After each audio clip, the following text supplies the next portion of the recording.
دو مختلف چیزیں مل کر ایک دوسرے کے ساتھ تخلیق کر مطلب ایک امور جو ہے وہ انجام دیتی ہیں، اور پھر بے شمار ایسی ہوں گی جن تک ابھی تک انسان کا ذہن، ان کی ٹیکنالوجی، ان کی دسترس ہے وہ نہیں پہنچی، جن کو وہ ابھی تک وہ پہچان نہیں سکے۔ تو یہ ہے وہ مما لا یعلمون، اور ان چیزوں میں سے جنہیں وہ جانتے نہیں۔ تو اللہ تعالیٰ کی وہ چیزیں، جتنی بھی ٹیکنالوجی اللہ تعالیٰ مطلب انسان نے حاصل کر لی، لیکن اس کے باوجود بہت ساری ٹیکنالوجی یا بہت ساری ایسی چیزیں ہوں گی جو بھی ابھی تک اس کے سامنے چھپی ہیں۔ اور ہم دیکھتے ہیں کہ روزمرہ کی بنیاد پر جب ایڈوانسمنٹ چلتی جا رہی ہے تو کس طرح سے اس میں ترقی ہوتی ہے، اور کس طرح سے نئی نئی چیزیں سامنے آ رہی ہیں، اور وہ ساری کی ساری چیزیں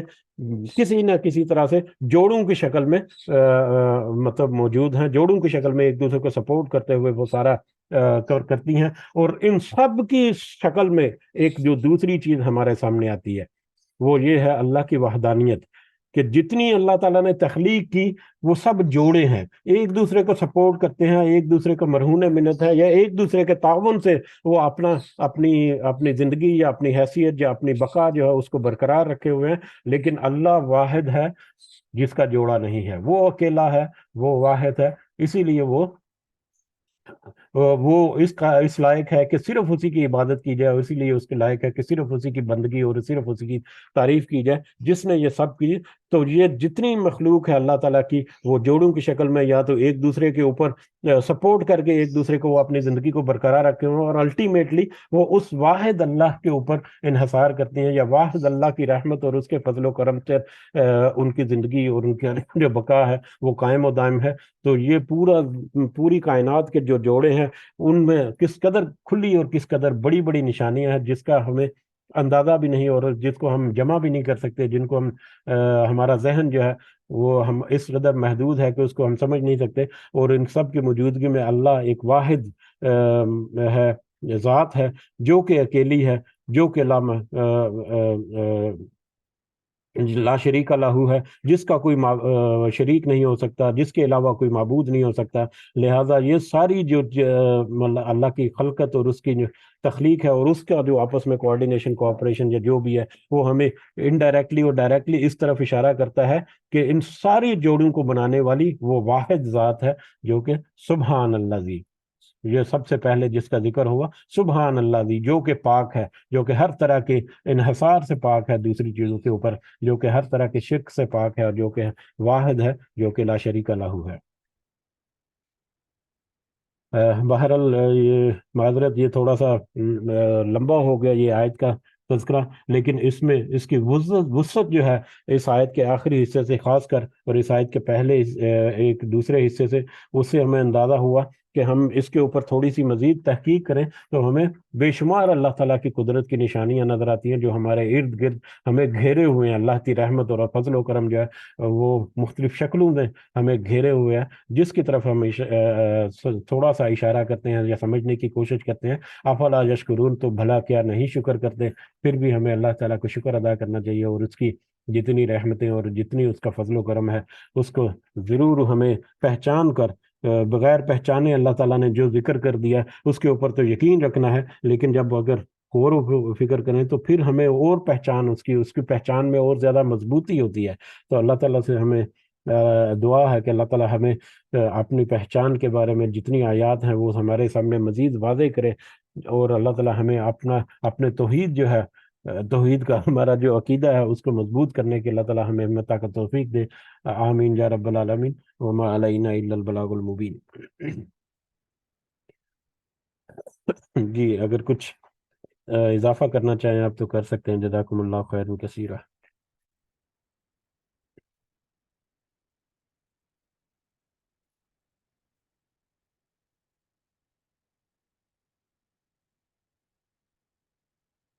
جی اسی کے ساتھ اجازت چاہتے ہیں، پھر اگلے سبق کے لیے دعا میں ضرور یاد رکھیں سب کو، اللہ تعالیٰ ہم سب کے لیے آسانیاں کرے، ہمارے جتنے معاملات ہیں دنیا کی زندگی کے اللہ تعالیٰ ان میں خاص اپنا فضل و کرم رکھے، اور ہمارے جتنے مسائل ہیں، مشکلات ہیں، اللہ تعالیٰ اپنے خاص فضل و کرم سے ہمیں ان کے وہ سب ہمارے لیے آسان کر دے، ہماری نیک اور جائز حاجات اور خواہشات اللہ تعالیٰ پوری فرمائے، ہمارے والدین کو اللہ تعالیٰ خاص اپنے فضل و کرم میں رکھے، جو اس دنیا میں حیات ہیں اللہ تعالیٰ انہیں صحت سے بھرپور زندگی عطا فرمائے، اور جو اس دنیا سے گزر گئے ہمارے والدین اور بہن بھائی رشتہ دار سارے مومنین اور مومنات، اللہ تعالیٰ سب کو اپنے خاص فضل و کرم سے جنت الفردوس میں اعلیٰ مقام عطا فرمائے۔ رب ارحمہما کما ربیانی صغیرا، رب ارحمہما کما ربیانی صغیرا، رب ارحمہما کما ربیانی صغیرا، ربنا آتنا فی الدنیا حسنہ وفی الآخرۃ حسنہ وقنا عذاب النار، ربنا ظلمنا انفسنا وإن لم تغفر لنا وترحمنا لنكونن من الخاسرین، ربنا تقبل منا إنك أنت السميع العليم وتب علينا إنك أنت التواب الرحيم، سبحان ربك رب العزة عما يصفون وسلام على المرسلين والحمد لله رب العالمين، سبحانك اللهم وبحمدك أشهد أن لا إله إلا أنت أستغفرك وأتوب إليك، جزاكم الله خيرا كثيرا، السلام علیکم ورحمۃ اللہ وبرکاتہ۔